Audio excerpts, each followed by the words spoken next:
While cooking dinner on their boat in the lake, two individuals heard a loud explosion. Upon looking skyward, they were surprised to witness two enormous jet engines separating from a Boeing 747 during takeoff from Amsterdam Schiphol Airport, one of the world's largest airports. The engines were falling towards the lake at a rapid rate. The story of the crew on the aircraft experiencing an emergency over the populated area and the unaware civilians on the ground is based on official accident reports and eyewitness accounts. On the 4th of October 1992, at Amsterdam Schiphol Airport in the Netherlands, a significant sum of €320 million had been invested. The airport served as one of the intermediate stops for LL Airlines cargo flight 1862, the Israeli flag carrier, which was en route from New York to Tel Aviv, Israel. Upon landing in Amsterdam, the aircraft was scheduled for refueling, cargo loading, and a change of flight crew. Before handing over the aircraft to the new crew, the pilots documented 3 issues. During the New York to Amsterdam leg, they encountered fluctuations in the autopilot's speed indicator and experienced problems with the radio. Additionally, they noticed voltage fluctuations on the number 3 engine. After the aircraft landed, the maintenance team in Amsterdam quickly intervened and temporarily prevented the problems. Coincidentally, at around 2 p.m. on that day, a spotter in Amsterdam, completely unaware of what would happen to the aircraft in the following hours, recorded the images of the jet coming from New York and captured these frames immortalized. Once inside the cockpit, we find Captain Yitzhak Fuchs, a seasoned 59-year-old pilot with an impressive 25,000 hours of flight experience, dedicating his life to the flying. Having served LL Airlines for 28 years, he had accumulated 9,000 hours on 747 during his illustrious career. Before joining the airlines, Captain Fuchs had a remarkable military background as a former fighter jet pilot in the Israeli army. Sitting in the right seat was 32-year-old Arna Ohad, a co-pilot with over 4,000 flight hours, comparatively less experienced than the captain. Accompanying them in the back seat was the flight engineer Sofer, whose expertise rivaled that of the captain. With a remarkable 26,000 hours of flight experience, Sofer had spent 15,000 hours specifically on Boeing 747s. The flight crew, all of whom had devoted their lives to aviation, boarded the aircraft, completely unaware of the historic emergency they would soon encounter. Additionally, 23-year-old Anat Solomon, an LL Airlines employee, joined the journey from Amsterdam to Tel Aviv, making a total of 4 individuals on board the plane. Let's take a quick break. We've put a lot of effort into this video, so if you find it informative, please remember to subscribe and like. Your support allows us to create more content for you. After the completion of refueling and cargo loading, at 18:05, the pushback vehicle began moving the massive cargo aircraft for taxiing. Let's tell a little bit about the aircraft. This particular Boeing 747, constructed in March 1979, differed from most other 747s. While many retired 747s were converted from passenger planes to cargo aircraft, this one was originally designed as a cargo plane. It featured a nose-opening design on the front, making it highly efficient for transporting cargo. Delivered in 1979, this aircraft had served under LL Airlines for 13 years. By 1820, the pilots completed taxiing and reached the runway. For the purpose of gaining experience, the less experienced co-pilot would handle the flight, while the captain acted as an observer pilot. With the throttle levers open, the co-pilot accelerated the massive jet on the runway, and within seconds, they reached takeoff speed, lifting off from runway 01 left. Shortly after takeoff, they ascended to higher altitudes and initiated a right turn. The takeoff and initial climb were smooth. The aircraft, carrying cargo and a significant amount of fuel, ascended steadily. However, a concerning fact was that all flight paths to Amsterdam Schiphol Airport passed over residential areas. As the 747 continued its climb over the densely populated city, at approximately 6,500 feet over a lake near Schiphol, the flight crew was heard by a sudden and extremely loud noise.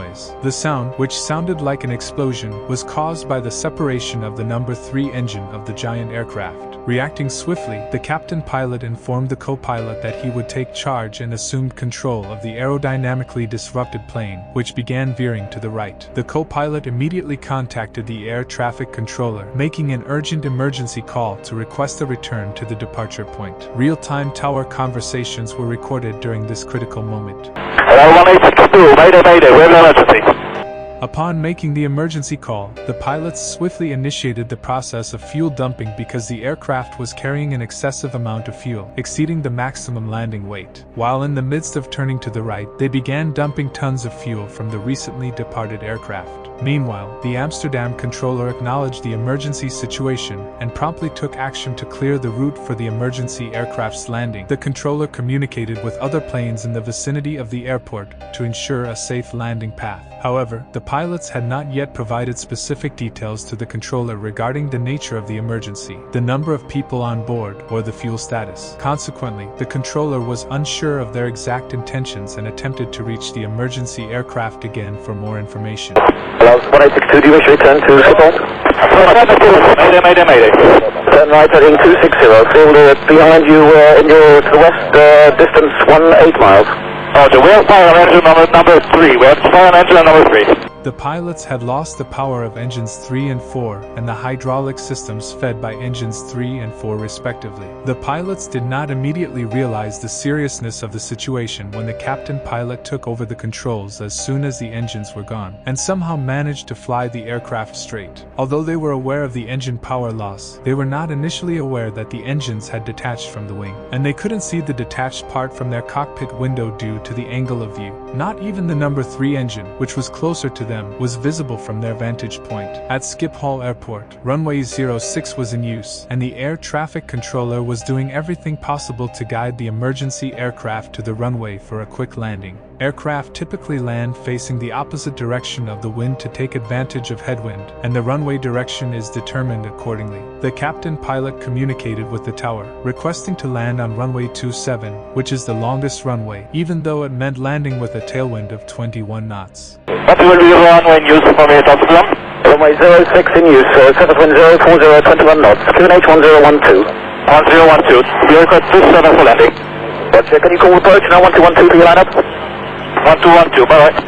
The airplane was just 7 miles away from the airport, and at an altitude of 5,000 feet, they were too high for a direct landing. It was not possible to descend and land in one move, so they decided to circle around Amsterdam and gradually lower their altitude to position themselves appropriately for landing. The pilots received instructions from the air traffic controller to make a 260-degree turn to the right and descend to 2,000 feet to achieve a suitable landing position. Request 27, left gate, heading 3, heading to 2,000 feet or 1012, mind the wind is 050.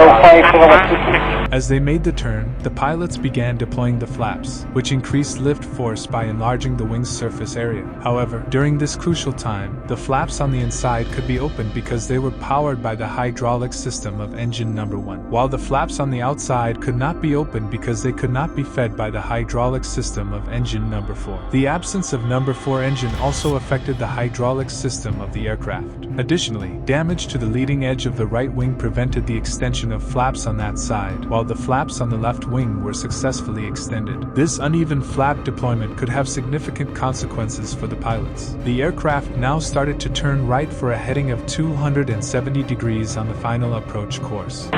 Heading 120 and turning, maintaining. Roger 1862, your speed is? Say again? Your speed? Speed is 260.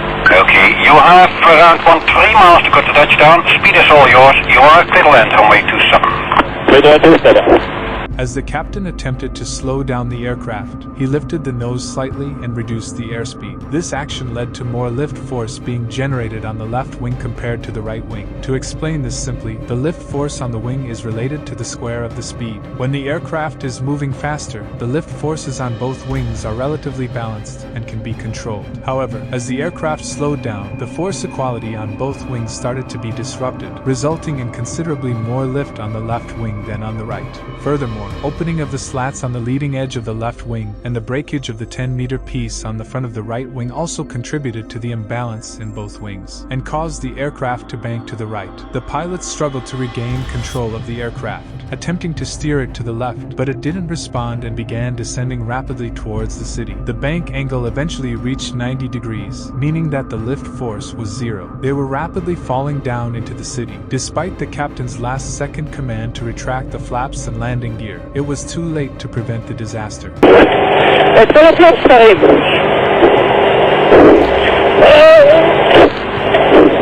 Twice again. Going down, 1862. Going down.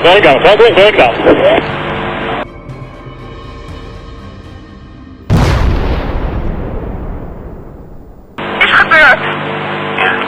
Nou, 186 to your heading. Heeft geen zin, hij is gecrashed, denk ik. Heb je hem gezien? Eén grote rookbol boven de stad.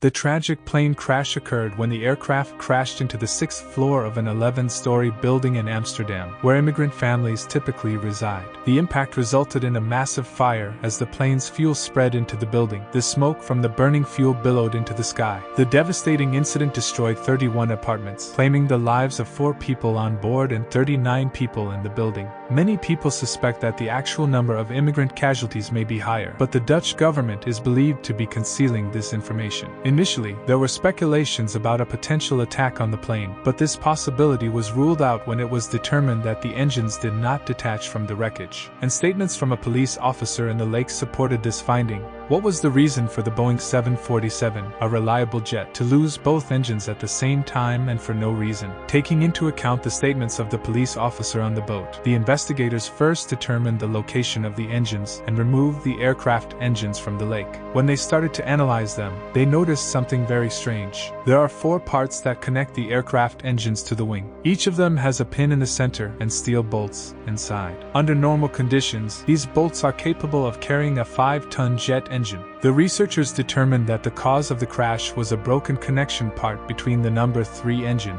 and the wing. In the laboratory, they discovered hairline cracks in the part and metal fatigue in the bolt, which widened with each flight until it eventually led to the rupture, resulting in the tragic incident that claimed 43 lives and caused the plane to collide with an 11-story building. A mere 14 centimeters piece of steel caused such a devastating loss. There were also rumors circulating about the presence of radioactive materials among the cargo loaded onto the aircraft that day, which supposedly Israel would use for weapons production. This speculation arose due to reports from the rescue team and the people in the neighborhood who came to the crash site, stating they observed unusual burns on their skin. However, it's important to note that these rumors were not officially confirmed. In the aftermath of the accident, a memorial monument was erected in the area to honor the deceased. Boeing took measures to prevent similar incidents by strengthening the bolts of all 747s and implementing stricter aircraft inspections. The most significant improvement was the introduction of new ultrasonic devices to detect metal fatigue early on.